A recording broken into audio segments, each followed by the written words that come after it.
Hey people, so a big thank you to everybody that has watched any of my previous 2 episodes on my journey in this HGV world yet again. However, the last time I'd done it in 2003, I don't think vlogging was a thing as much then as it is now, so my plan is to vlog my journey.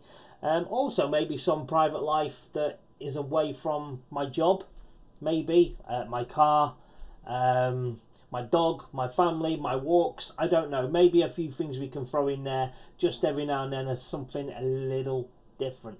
Right, so on this episode, or on this vlog number 3 today, I'm just going to give you an update with how a grown man of 42 years of age, that would be me, I thought it was Christmas yesterday. I was super excited and I was left devastated. Want to know more about that? Stick around. Right, first things first. I am going to have a rant. So this episode, there's going to be what I've just spoke about then about sticking around because of excitement and thinking it's Christmas. That's coming last.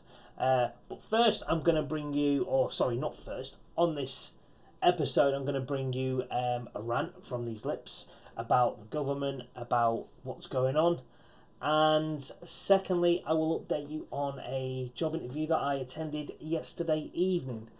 So stick around for that one. Right, rant time, let's go into it. So I have, before we go any further, I'm not racist. I have no issue with your what religion you are, anything like that. I have no issue. Don't care what colour the skin is, nothing. I take people at face value and how they are. So I think I just want to put myself in the position of I am not a racist. I don't care what your background is. I don't care what country you're from. I don't care about anything like nobody else cares about who I am. So moving on to this rant.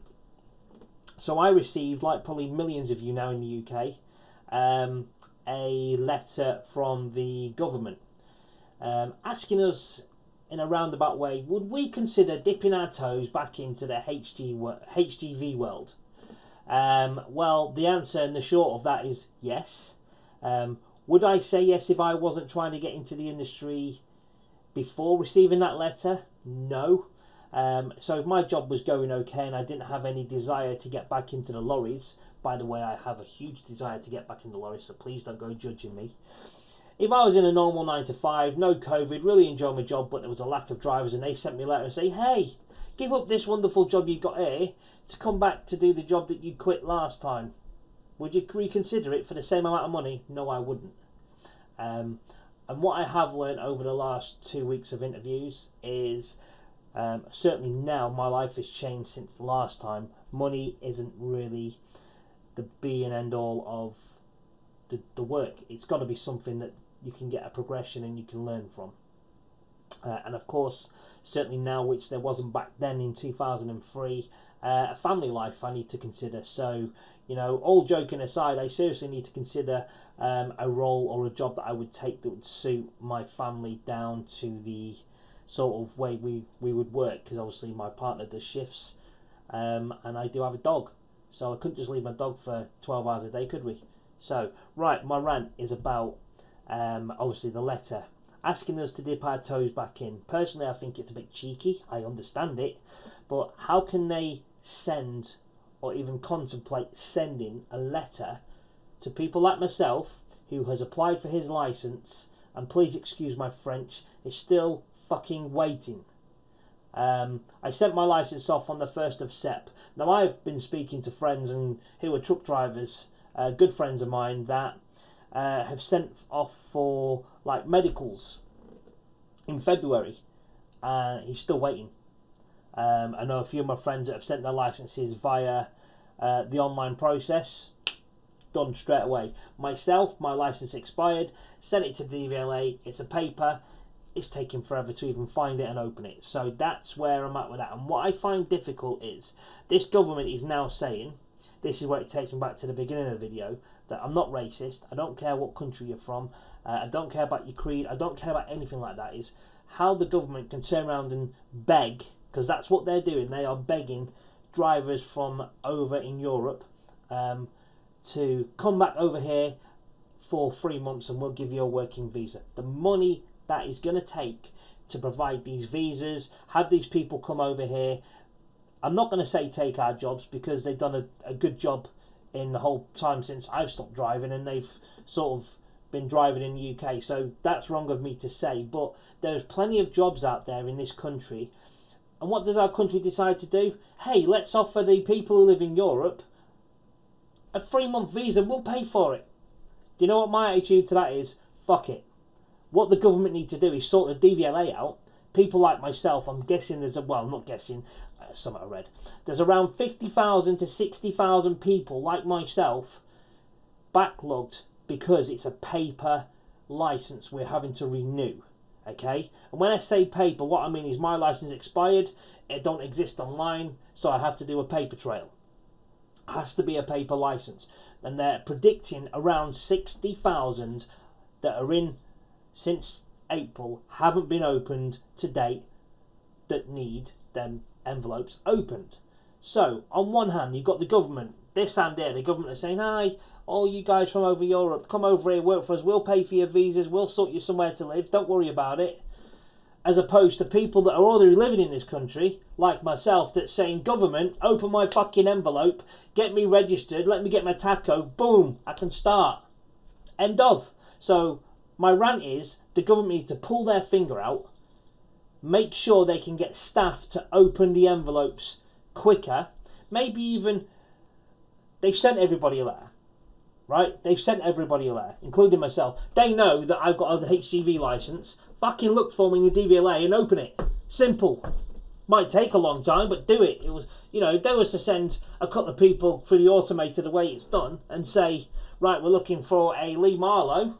Oh, hang on, one of them sent him in on the 1st of September. Let's just see if that's him. Oh yeah, that's the ugly mug there. Let's get him processed. Let's get him out, get him on the roads, get him earning, get him open this country. That's what it needs. It doesn't need, oh, let's give someone from Europe 3 months. We'll pay for their visa. We'll put them in a house. We'll pay for their rent. No, it shouldn't be like that. It should be you help your own first.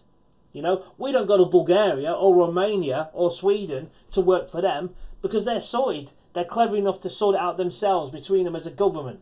This government is absolutely, it's horrendous. Sort it out.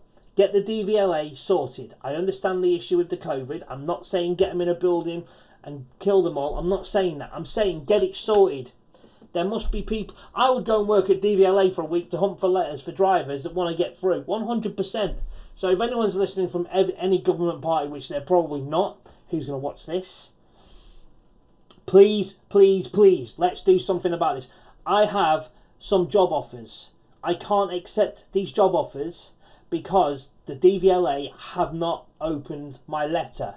My letter was sent in September the 1st. Still waiting. It says online as of 20 minutes ago that they are on the 14th of July.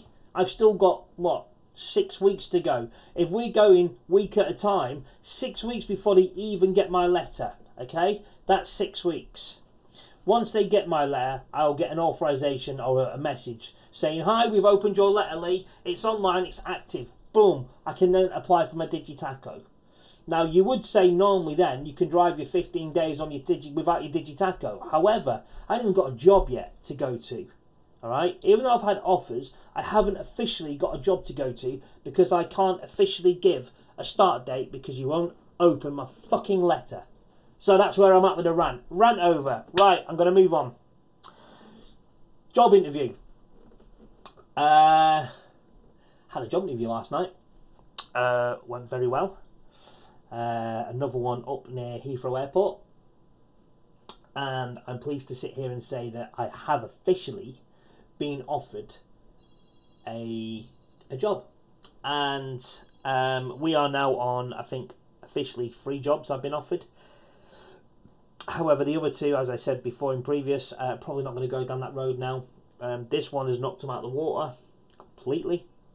And the only sort of factors I need to really think of in this is how it's going to work for my family unit that I have at home.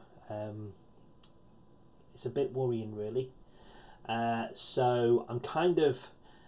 the pay was alright. I mean, the pay's nothing special, but the pay is okay. There's a good bit of graft in there, which is what I need. I need to lose some of this timber and get rid of it, which I'm happy with. You know, a bit of stair walking involved maybe, you know, learning that again. I once learned it sort of 12, 15 years ago.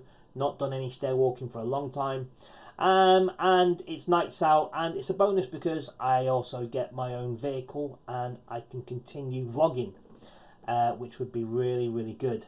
So that's where I'm at. I was absolutely gobsmacked that I was offered there and then rather than a quick email an hour later. They literally offered there and then. There was a catch to that, but I can't really go into on this vlog. So all you need to know is there was a catch. Nothing major, and I was happy to accept and have a job. So I've seen the lorry that I'm going to be driving. However, I do still have 2 interviews left that I've told this company I'm still going to attend. I just need to do it from my mindset. I can never go... I didn't want to go into it saying what ifs. So I do have 2. One of them I'm not really interested in. The other one, which is my last one, which is in a few days' time, is on paper very intriguing, and it could potentially outdo the one I've just sort of accepted. Now that makes me look bad with with accepting but still going for job interviews. However, it was made very, very clear that the position I stood in when I shook that man's hand and says, I will work for your company, was based on the fact I didn't look at the next 2 interviews as anything. I was open and said the next interview for me really isn't my cup of tea. The one after, they know it could be an issue, it could be a problem, and it's based on the fact that I don't take that last interview, that last job, if it's offered to me, that I will start my new role with this new company when I get my license. He even went as far as to say, I'll put you on the vans on your class 2 rate and we'll train you up for when you get your license, which sounded amazing. I was over the moon, and I agreed, and I says, pending this last interview, I did say 2, but one of them is probably not going to be any good. Pending the last interview I attend, I will accept this job. However, there was a however clause in there. If this last interview I go on is more me, I will take this. I will take that one and let you know, as soon as. Which we shook hands on, and he was super happy. The company were amazing. It's more of a family company. Felt really comfortable. Didn't feel like I would be in the way or I don't belong. I felt so at ease. It didn't even feel like an interview. It felt like I was just popping into the office to see a couple of old friends. So that's how I was made to feel. That was one of the deciding factors on me taking a job currently. However, if I had my license, this is the truth, I wouldn't go and do any more interviews. I would have taken that job and probably started at the beginning of next week. But as it turns out, we know that's not the score. I do have time. It is on my side. So I need to really think what would be more beneficial. And to do that, I need to go and see these interviews and listen to what they have to say. The only downside to it is there is progression. Not the progression I would like, because it would be a couple of years, I think. And rightly so, I understand that. But there's plenty of training that they would offer amongst other stuff. So progression there, it's probably about 45%, 40% of what I'm looking for in terms of progression. In terms of having my own vehicle, being my own person out on the road, it's 100% what I was looking for. However, the last job that I'm going to go for, which I will update you with in the next few days once I've been on it, on paper, it's nothing like that. So I'll fill you in more with that nearer the time. Right, that's out the way. We know where I am on jobs. You know about my little rant. Third thing. So, I thought it was Christmas yesterday morning. I was told that there was some post. One of them was a brown letter with DVLA, and it had a card in it, people. Had a card in it. And I was over the moon. I was like, finally, yes, got my driver's license. I can phone people. I can go and do my other interview. I can make a big decision in the next 3 or 4 days as to where my sort of life is heading, which direction I'm going. Am I going to go this one, or am I going to go this one? That's what we're looking at, that way or that way. And I was so excited. I was opening this letter, so excited. Open the letter to pull it out to be dun dun dun. Right, it's my DQC card. It wasn't my driver's license. It was my DQC. You know, there's my ugly shot. My DQC card. Pictures from about 10 years ago. I have given them a new picture, but bearing in mind, they haven't opened my envelope to see my new picture. So, okay. And that's it on the back there. That's it on the front. My DQC out the way. That's really about it for today, guys. I am really annoyed with what I've been seeing and with the government, with all this, but I can't help but I can't contain myself when I'm on film, because it's so important for me to. I can't understand what the government is doing. I mean, if anybody out there knows, please, if anybody out there knows what the hell they're doing with the DVLA situation. I mean, are they trying to speed it up? Do they not care? It's because of the DVLA we have a shortage. I'm convinced of that. So many people cannot renew their licenses, me being one of them. There's thousands just like me trying to get back in the industry. I'm not trying to get back in the industry for the money. I'm trying to get back in the industry because my job is pretty much extinct. What I'm currently doing, it's gone. There's no more. The places I work, there's no one in offices. I need bums on seats in offices for me to make money. I'm not making anything. So you can imagine how hard COVID was. It was terrible. Anyway, on that note, guys, we do have 2 positives. I've had a job interview. I've got my DQC card. The one negative is DVLA with this wonderful letter that they've sent out to everybody as well, which is absolutely ridiculous. And I will be writing to them after making this video. And anything I hear back, which I probably won't, you'll be the first to know, and I'll even probably show you. I might even throw it online if I get a reply. So that's it, guys, from me, Lee. I hope you've enjoyed this. If I'm doing your editing, I do apologise, but I really hope you enjoy what you hear. And this is my journey, so please, please, please, you know, tell your family, friends, neighbours, dogs, anyone. I want to have a listen. Have a listen. Tune into Lee's Trucking. Subscribe would be amazing. Certainly anyone with comments, I'm more than happy to listen to and get into a debate if need be. Not an argument, a debate. And then, you know, let's keep this channel growing and let's keep the wheels turning and rocking and rolling. So until maybe next time, I'll leave it there. Enough ranting from me, and hopefully I will see you and catch you very, very soon. Ciao for now.